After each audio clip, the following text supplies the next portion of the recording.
Hello dear students, कैसे हैं आप सभी। आशा करती हूँ आप सभी ठीक होंगे, स्वस्थ होंगे, अच्छे होंगे। आईसीटी वर्चुअल क्लासरूम देहरादून में आप सभी का स्वागत करती हूँ। मेरा नाम समता है। जैसा कि आप सभी जानते हैं बच्चों, क्लास 12th में आपका यूनिट 6 है, principles of inheritance and variation. उसका पहला चैप्टर था जो आपका कंप्लीट हो चुका है। उस चैप्टर से रिलेटेड कोई भी क्वेरी हो तो आप चैट के माध्यम से, हैंड रेज के माध्यम से पूछ सकते हैं।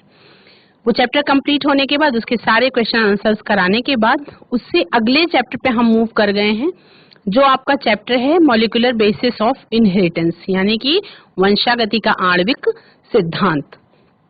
ये जो चैप्टर है ये बहुत इम्पोर्टेंट चैप्टर है और इसमें कुछ नए कॉन्सेप्ट्स जो हैं वो इंट्रोड्यूस किए गए हैं, है ना। कुछ नए कॉन्सेप्ट्स ऐसे जो आपने 11th क्लास से पहले नहीं पढ़े थे। जैसे आपने बायोटेक्नोलॉजी के बारे में 11th क्लास में नहीं पढ़ा था, पर 12th में उसको इंट्रोड्यूस करने का कुछ रीजन रहा होगा, है ना। क्या रीजन? क्योंकि 12th के बाद बच्चों को अपने करियर के लिए गाइडेंस चाहिए होती है और करियर के लिए वो डिसाइड करते हैं कि हमें किस फील्ड में जाना है ना। तो ये चैप्टर कुछ उसी तरीके का है। जो बच्चे मेडिकल की तैयारी कर रहे हैं या पैरामेडिकल क्षेत्र में जाना चाहते हैं, उनके लिए ये बेस है, ये एक आधार है। मतलब किसी भी चीज का इंट्रोडक्शन, जैसे बायोटेक्नोलॉजी हो गई, जैसे मॉलिक्यूलर बायोलॉजी हो गई, इसका सबका इंट्रोडक्टरी पार्ट आपका 12th क्लास में इंट्रोड्यूस कराया गया है। तो उसी से रिलेटेड बहुत ही important chapter molecular basis of inheritance, यानी कि वंशागति का आणविक सिद्धांत, उसके बारे में हम बात करेंगे। चलेंगे स्मार्ट बोर्ड की तरफ और आशा करती हूँ कि जब मैं बोलूंगी कि आप नोट करें तो प्लीज आप उसको नोट करेंगे बच्चों। कोई भी क्वेरी होने पर आप चैट के माध्यम से या हैंड रेज के माध्यम से पूछ सकते हैं। Let's go to the smart board. इस चैप्टर में हम क्या करेंगे, इनहेरिटेंस का फिनोमिनन कैसे होता है, मतलब वंशागति का जो घटना है, वंशागति की जो घटना है वो कैसे होती है मॉलिक्यूलर लेवल पे, यानी कि आणविक आधार, है ना। हम आणविक सतह पे, आणविक आधार पे कैसे इसकी ये घटना कैसे परफॉर्म होती है, उसके बारे में इस चैप्टर में हमें बात करनी है। ये चैप्टर जो है बच्चों, आप सभी को पता है कि ये जो चैप्टर है डीएनए, इसमें जेनेटिक मटेरियल के रूप में आपको पढ़ाया जाएगा। For most of the organisms except for few exceptions like viruses where RNA is the genetic material, यानी कि डीएनए जो है आपको जेनेटिक मटेरियल के रूप में इस चैप्टर में पढ़ाया जाएगा। जो ज्यादातर, सामान्य तौर पे ज्यादातर सभी जीवों में डीएनए जो है वो जेनेटिक मटेरियल के रूप में होता है और कुछ एक्सेप्शंस हैं इसके, जैसे कि वायरसेस, जहाँ पे आरएनए जो है वो जेनेटिक मटेरियल के रूप में होता है। वायरसेस के बारे में आप सभी को पता है, हम कोविड के दौरान वायरसेस का जो कहर होता है, जो प्रकोप होता है, वो हम झेल चुके हैं।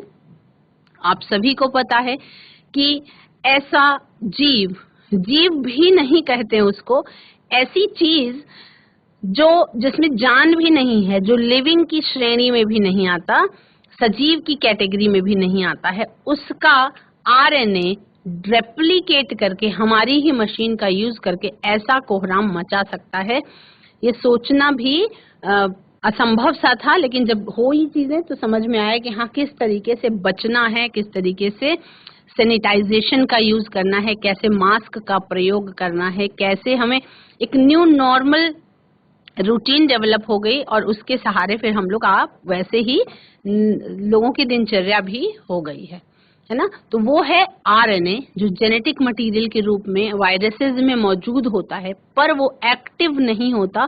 एक्टिव वो तभी होता है जब वो किसी भी लिविंग सेल के संपर्क में आता है।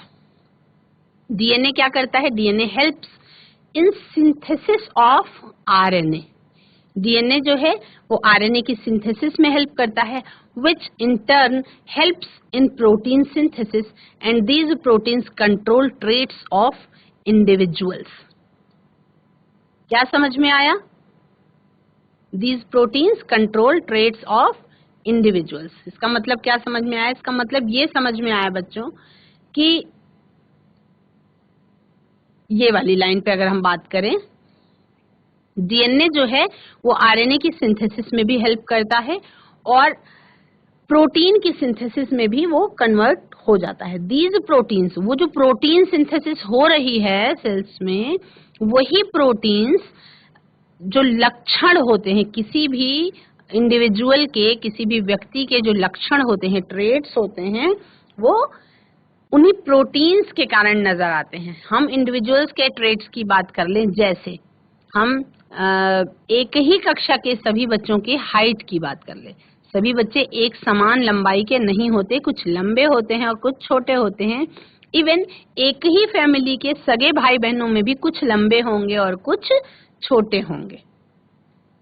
तो इस चैप्टर में आपको क्या पढ़ना है? लंबाई और छोटाई की बात हो गई, मतलब हमने ऊंचाई की बात कर ली।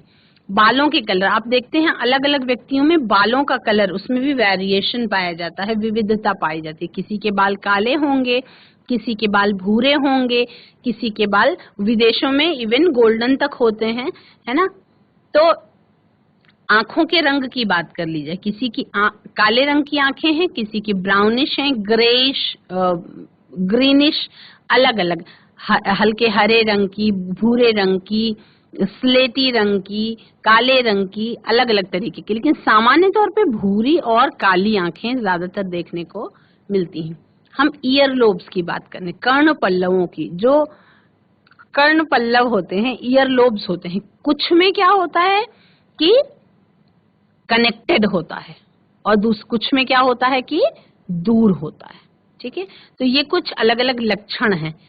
वो जो लक्षण हैं उनको कंट्रोल कौन करता है? उनको वही प्रोटीन्स कंट्रोल करते हैं, जो प्रोटीन्स जो है डीएनए सिंथेसिस में यूज करता है, मतलब डीएनए हेल्प करता है उन प्रोटीन्स की सिंथेसिस में, है ना। तो हमें क्या पढ़ना है in this lesson? We learn how DNA was discovered, यानी कि कैसे डीएनए जो है उसकी खोज हुई, ये आपको पढ़ना है। आनुवांशिक पदार्थ के रूप में उसकी कैसे खोज हुई, और कैसे ये एंटायर प्रोसेस, कैसे ये संपूर्ण घटना जो है प्रोटीन सिंथेसिस की परफॉर्म होती है। ये दो चीज खास तौर पर आपको इस चैप्टर में पढ़नी है। इस चैप्टर में आपको और क्या क्या पढ़ना है? इस चैप्टर में आपको और बहुत कुछ पढ़ना है, जिसके बारे में पिछले सेशन में मैं आपको इंट्रोड्यूस कर चुकी हूँ, अच्छी तरह से समझा चुकी हूँ।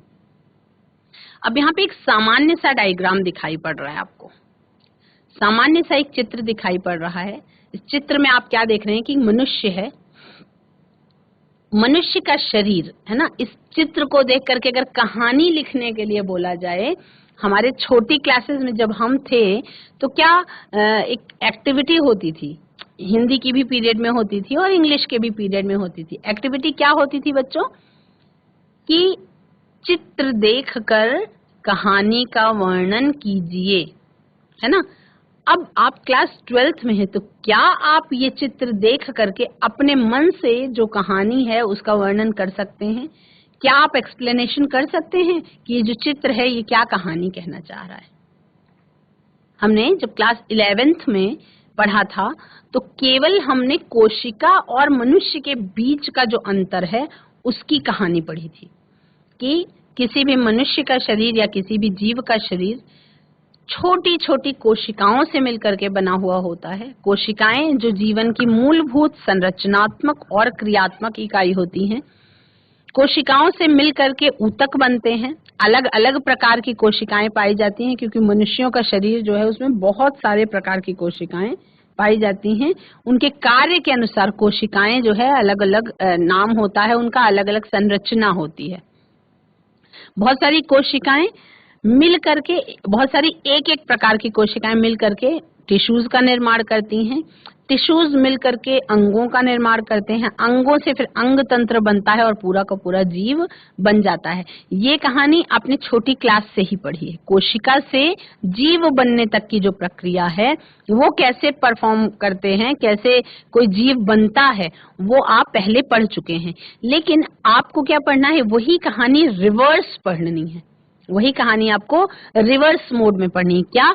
कि अगर कोई जीव है, जैसे हम बात कर रहे हैं इस मनुष्य की, अगर कोई जीव है तो जीव जो है उसकी यूनिट, जैसे हमने छोटी क्लासेस में पढ़ा था कि कोई भी जीव है तो वो कोशिकाओं से बना है। कोशिकाएं जैसे ईंटों से मिलकर के दीवार बनती है, उसी तरह से कोशिकाओं से मिलकर के जीव का शरीर बनता है। है ना। ये बहुत पुराना टैग लाइन है ना। तो ये आप सभी को पता है।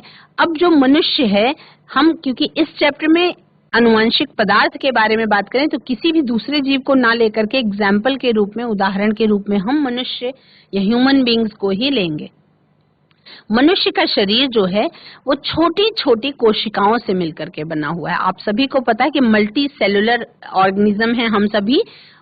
तो अनगिनत या हम कह सकते हैं अरबों खरबों की संख्याओं में कोशिकाएं जो हैं वो मौजूद हैं संख्या के आधार पर।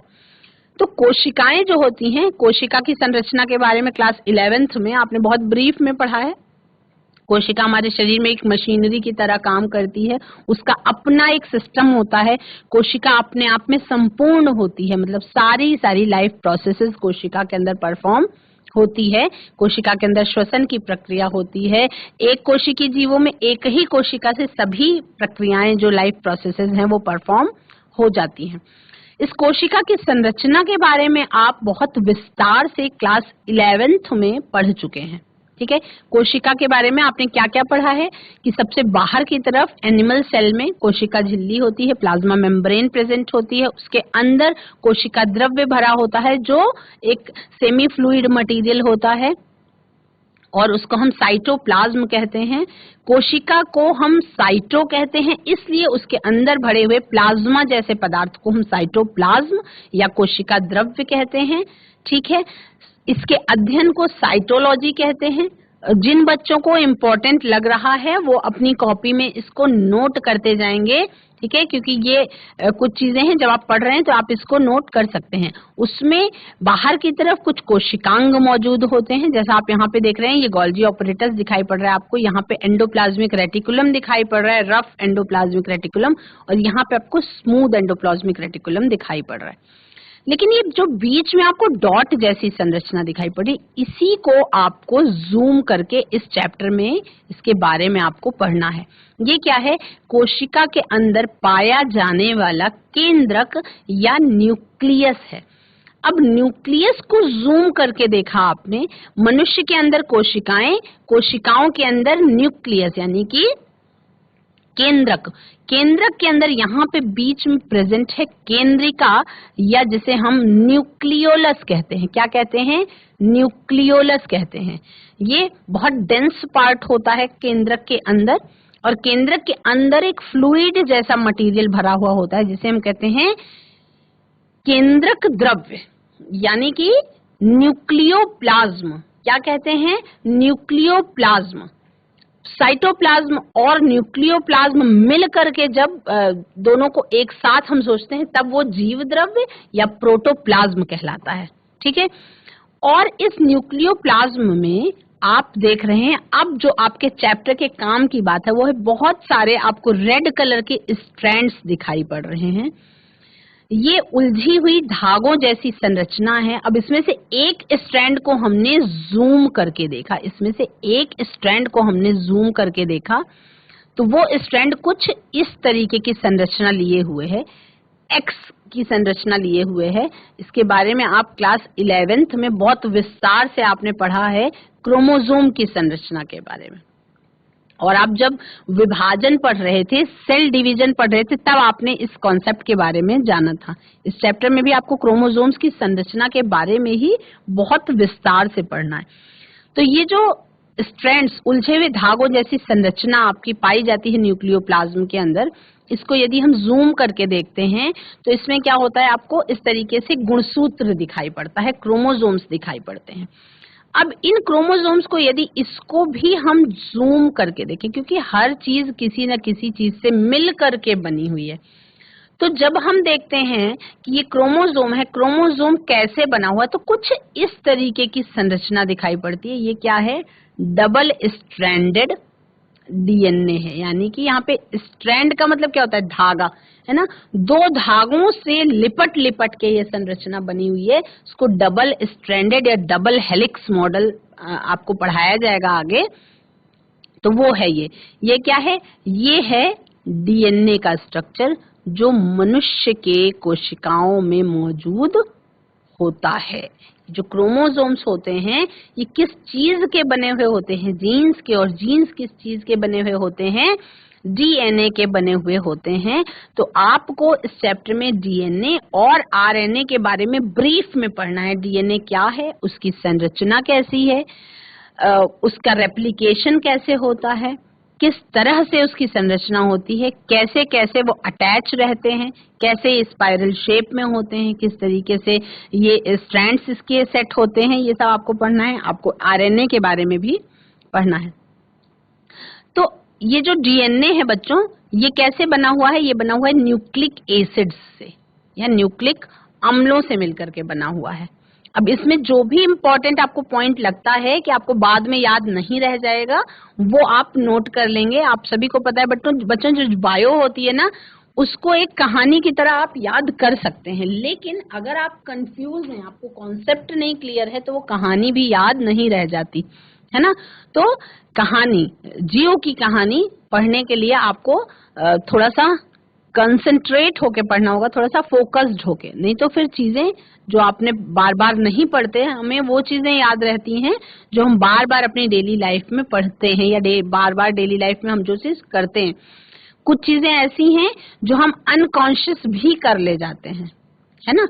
लेकिन जो चीज आपके सामने रोज रोज नहीं आती, एकदम रोज रोज अगर ये चैप्टर आप पढ़ते होते तो आपको ये चैप्टर एकदम अच्छे से याद होता, लेकिन आप रोज रोज नहीं पढ़ते हैं ना, तो इसलिए आपको कंसंट्रेशन करना पड़ेगा, थोड़ा सा फोकस्ड रहेंगे तो आपको ये कहानी याद हो जाएगी। हम डीएनए की कहानी के बारे में बात कर रहे हैं। न्यूक्लिक एसिड्स जो होते हैं ये क्या होते हैं, बायोमोलिक्यूल्स, ये जैविक अणु होते हैं। क्या होते हैं, न्यूक्लिक एसिड्स क्या हैं, ये जैविक अणु हैं which play a very important role in the process of inheritance. यानी कि ये जो जैविक अणु, बायोमोलिक्यूल्स का मतलब होता है ऐसे अणु जो जैविक हैं, यानी कि जिनके अंदर जीव है, जो लिविंग है ना, उनकी बात करी जा रही है। तो इनका रोल जो है वंशागति की प्रक्रिया में, प्रोसेस ऑफ इनहेरिटेंस में इनका रोल बहुत ज्यादा महत्वपूर्ण है। किसका, न्यूक्लिक अम्लों का, जिससे मिल करके डीएनए बना हुआ होता है। 2 types of nucleic acids exist, यानी कि 2 प्रकार के न्यूक्लिक अम्ल पाए जाते हैं। पहला न्यूक्लिक अम्ल है बच्चों डीएनए, डैश लगा के लिखेंगे डीऑक्सीराइबो न्यूक्लिक एसिड। इसको एज इट इज आप हिंदी में भी लिख सकते हैं, उसमें भी आपको डीऑक्सीराइबो न्यूक्लिक एसिड या डीऑक्सीराइबो न्यूक्लिक अम्ल लिख सकते हैं इसको। दूसरे प्रकार का न्यूक्लिक अम्ल जो है वो होता है आरएनए, जिसे आप राइबो न्यूक्लिक एसिड या राइबो न्यूक्लिक अम्ल लिख सकते हैं। तो फुल फॉर्म लिखेंगे डीएनए का डीऑक्सीराइबो न्यूक्लिक एसिड, और आरएनए का फुल फॉर्म लिखेंगे राइबो न्यूक्लिक एसिड। क्लियर हो गया। अब आप देख रहे हैं DNA has a double stranded structure, यानी जो डीएनए होता है ये 2 धागों से मिलकर के बना होता है। इसकी संरचना जो होती है उसमें एक स्ट्रैंड नहीं मौजूद है, उसमें 2 स्ट्रैंड्स मौजूद हैं। ये आपको बताया जा रहा है कि डीएनए जो है वो एक डबल स्ट्रैंडेड स्ट्रक्चर है, ठीक है। इट इज अ पॉलीन्यूक्लियोटाइड, यानी कि जब हम न्यूक्लिक एसिड के स्ट्रक्चर की बात कर रहे हैं तो जो डीएनए है वो पॉलीन्यूक्लियोटाइड, पॉली का मतलब क्या होता है, बहुत सारे, पॉली का मतलब क्या होता है, बहुत सारे। मोनो का मतलब क्या होता है बच्चों, एक। पॉली का मतलब होता है बहुत सारे। तो बहुत सारे न्यूक्लियोटाइड्स मिल करके क्या करते हैं, इस डीएनए को बनाते हैं। बहुत सारे न्यूक्लियोटाइड्स मिलकर के न्यूक्लियोटाइड्स की चेन बनती है, जिससे ये डीएनए बनता है ना। तो इसका जो सिंगल यूनिट है, हम स्पेशली डीएनए के बारे में बात कर रहे हैं, तो डीएनए में जो न्यूक्लियोटाइड पाया जाता है उसका यूनिट क्या है, मतलब उसकी इकाई क्या है, तो उसकी इकाई है डीऑक्सीराइबो न्यूक्लियोटाइड। उसकी इकाई क्या है, डीऑक्सीराइबो न्यूक्लियोटाइड। देखो नाम को जब बोल रहे हैं आप तो थोड़ा सा ब्रेक, पॉज लेके बोलेंगे। डीऑक्सी मतलब ऐसी कोई चीज जिसमें ऑक्सीजन जो है वो क्या है, निकाल ली गई है। डीऑक्सीराइबो न्यूक्लियोटाइड है ना, ये इसका नाम है, ये डीएनए का यूनिट है, ठीक है। जो लेंथ है डीएनए की, है ना, वो कैसे डिटरमाइन होती है कि कितनी संख्या में न्यूक्लियोटाइड्स उस चेन में प्रेजेंट है ना, न्यूक्लियोटाइड्स की कितनी संख्या उस चेन में प्रेजेंट है, इससे उस डीएनए स्ट्रैंड का लंबाई डिसाइड होती है। ठीक है, अब ये तो हो गई डीएनए की बात। हम दूसरे प्रकार के न्यूक्लिक अम्ल यानी कि आरएनए की बात करेंगे। तो आरएनए इसका बिल्कुल उलट होता है। आरएनए कैसा होता है? राइबोन्यूक्लिक अम्ल या राइबोन्यूक्लिक एसिड जो है, ये कैसा होता है? ये सिंगल स्ट्रैंडेड स्ट्रक्चर होता है, यानी कि ये एक ही धागे का बना हुआ होता है। और क्या है? ये भी एक पॉलीमर है जिसका मोनोमर यूनिट क्या है? राइबोन्यूक्लियोटाइड। अब आप देख रहे हैं कि केवल डीएनए और आरएनए में डीई इसी वर्ड का डिफरेंस है। यहाँ पे डीऑक्सी लिखा हुआ है और यहाँ पे डीऑक्सी नहीं लिखा है, यानी कि डीएनए में क्या होगा? एक ऑक्सी जो है ग्रुप या एक ऑक्सीजन जो है वो कम होगा, ऐसा आपको नाम से समझ में आ रहा है ना। स्ट्रक्चर के बारे में हम आगे धीरे धीरे बात करेंगे। आरएनए क्या होता है? इसका मोनोमर यूनिट जो है वो राइबोन्यूक्लियोटाइड कहलाता है। तो लिखेंगे आरएनए, डैश लगाएंगे सिंगल स्ट्रैंडेड स्ट्रक्चर, डैश लगाएंगे मेड ऑफ राइबोन्यूक्लियोटाइड। ठीक है, इतना लिखेंगे या एक लाइन में लिखेंगे आरएनए सिंगल स्ट्रैंडेड स्ट्रक्चर है, एक ही धागे से बनी हुई संरचना है जिसकी इकाई राइबोन्यूक्लियोटाइड होती है। ठीक है, आगे बढ़ेंगे। अब ये स्ट्रक्चर आपको स्क्रीन में दिखाई पड़ रहे हैं जो, अब ये जो दो वर्ड्स हम बार बार मेरे मुंह से जो दो वर्ड्स निकल रहे थे, सिंगल स्ट्रैंडेड और डबल स्ट्रैंडेड। ठीक है, आप क्या ये डायग्राम देख के आपको समझ में आ रहा है कि कौन सा सिंगल स्ट्रैंडेड है और कौन सा डबल स्ट्रैंडेड है? स्ट्रैंड का मतलब होता है धागा, है ना। इसके लिए आप एग्जाम्पल के तौर पे एक ऊन का गोला ले सकते हैं। ऊन का जो धागा होता है, चाहे मोटा हो चाहे पतला हो, जब आप उसको इंटेंगल करेंगे, मतलब जब उसको आप खोलेंगे, उसको अगर उधेड़ दें, आप खोल दें, तो आपको जो ऊन का पतला धागा दिखाई पड़ता है, वो पतला धागा भी बहुत पतले पतले दो धागे आपस में लिपटे हुए होते हैं, उससे ऊन बन के तैयार होता है। तो जिस मैनर में वो लिपटे हुए होते हैं ना, उसी तरीके से डीएनए की बात हो रही है। तो डीएनए दो धागों से लिपट के बना हुआ है, मतलब स्पाइरली बाइंड है वो, और दो धागों से लिपट के बना हुआ है, और इस तरीके की उसमें स्पाइरल शेप्ड का वो होता है, मतलब रिबन्स, जैसे दो रिबन्स हैं उनको आपस में फंसाया गया हो, लेकिन चूंकि बीच में कोई ऐसा ब्रिज जैसी संरचना है, इसलिए वो आपस में चिपक के एक धागा नहीं बना रही हैं, उसके बीच में एक ब्रिज जैसी संरचना है। ऐसा डीएनए स्ट्रक्चर बहुत बार हो सकता है किसी बच्चे ने देखा हो। पतली पतली डंडियों का बना हुआ सजावटी डेकोरेशन के लिए एक आइटम आता है, जो आप वॉल हैंगिंग के तौर पे या विंड चाइम के तौर पे दरवाजे पे लगाते हैं, और हवा आने पर वो गोल गोल घूमता है। वो बिल्कुल डीएनए के स्ट्रक्चर के जैसा ही होता है, वो ठीक उसी तरीके से घूमता है जैसा डीएनए का स्ट्रक्चर होता है। इसमें आप देख रहे हैं कि दो स्ट्रैंड्स मौजूद हैं, एक तो 1 नंबर ये है, 2 नंबर ये है। अब इसके बीच में यहाँ पे ये ब्रिजेस बने हुए हैं, यहाँ पे ये ब्रिजेस बने हुए हैं। तो बहुत ध्यान से, जैसे हम कह रहे हैं ना कि अगर हमको किसी मंदिर में जाना है तो हम धीरे धीरे सीढ़ी चढ़ते हैं, कूद के ऊपर नहीं पहुंचते।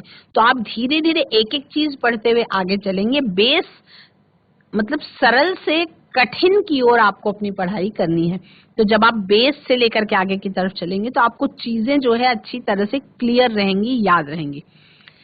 अब इसमें आप देख रहे हैं कि डीएनए जो है वो दो स्ट्रैंड्स से मिलकर के बना हुआ है। आरएनए जो है वो केवल एक स्ट्रैंड है, डबल स्ट्रैंड नहीं है। ये देखिए यहाँ पे ये एक स्ट्रैंड है, यानी एक ही धागा है।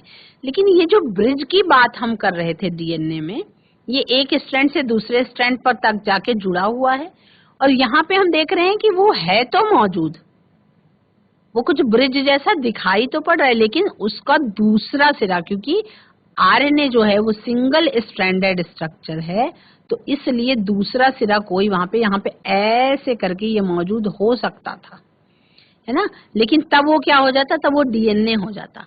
आरएनए जो है वो सिंगल स्ट्रैंडेड स्ट्रक्चर है, और ये जो है ये नाइट्रोजनस बेस कहलाता है। इसके बारे में भी, इसकी संरचना के बारे में भी आपको धीरे धीरे एग्जैक्ट पढ़ना है। अब डीएनए जो है वो दिखने में उसकी संरचना कैसी होती है ये आपको स्क्रीन में दिखाई पड़ रहा है। हम बात करें केवल डीएनए की।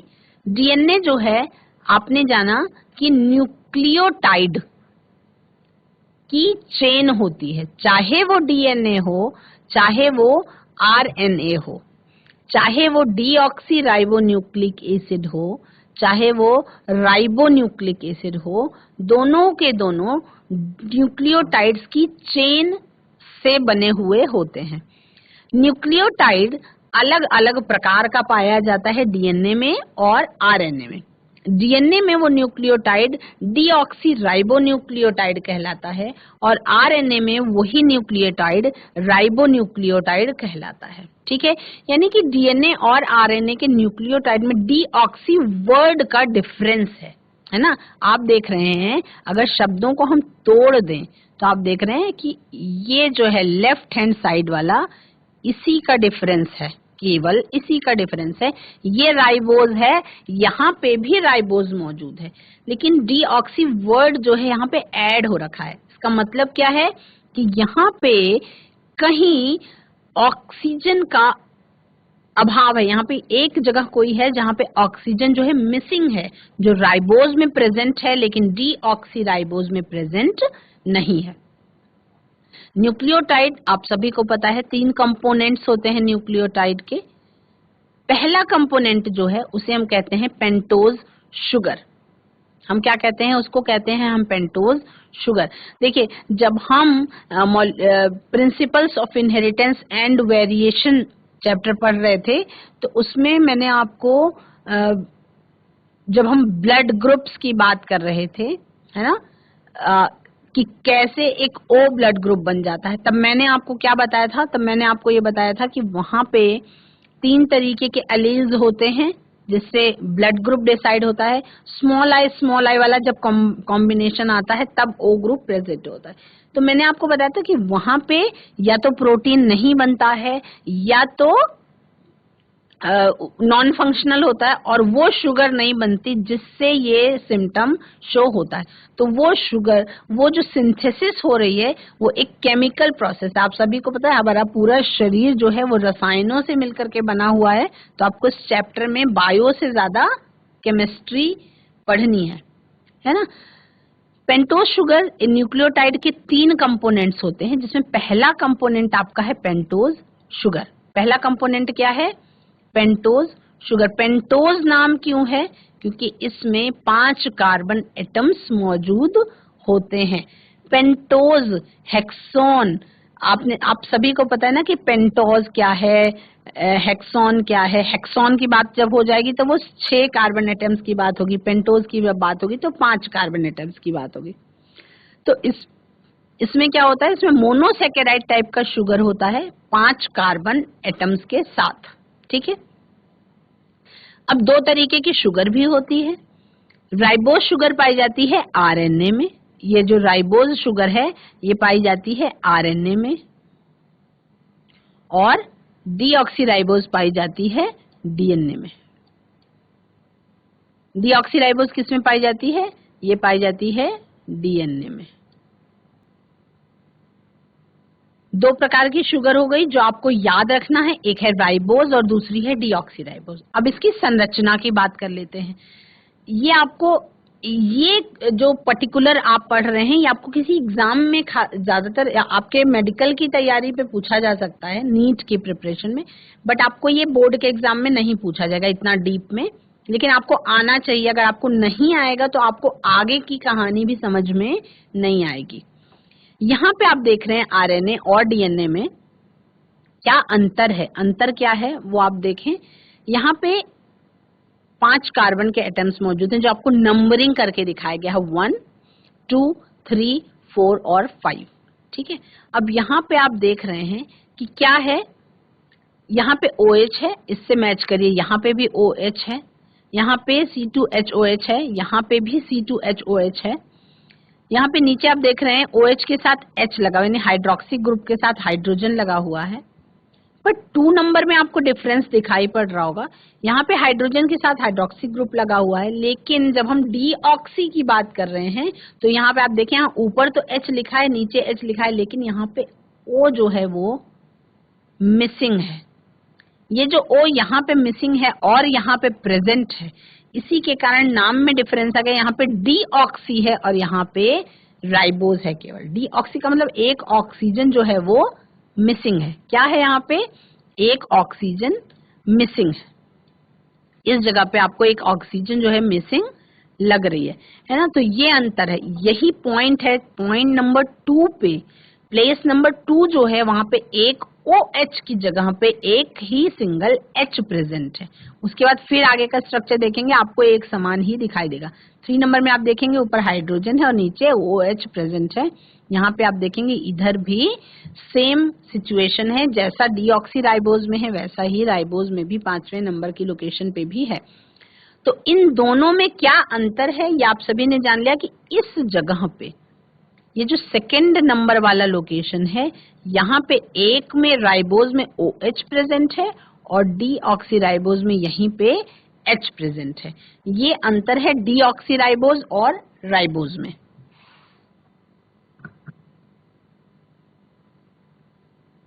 बच्चों, आज की क्लास में आप सभी ने न्यूक्लियोटाइड्स की स्ट्रक्चर के बारे में हमें बात करनी है, जिसमें आपको मैंने बताया कि न्यूक्लियोटाइड्स के 3 कंपोनेंट्स होते हैं। पहले कंपोनेंट यानी कि पेंटोज शुगर के बारे में आपने ब्रीफ में जान लिया कि पेंटोज शुगर 2 प्रकार की होती है, डीऑक्सीराइबोज और राइबोज शुगर। डीऑक्सीराइबोज DNA का पार्ट है और राइबोज शुगर RNA का पार्ट है। आज की क्लास में इतना ही। That's all for today. Have a nice day. Take care.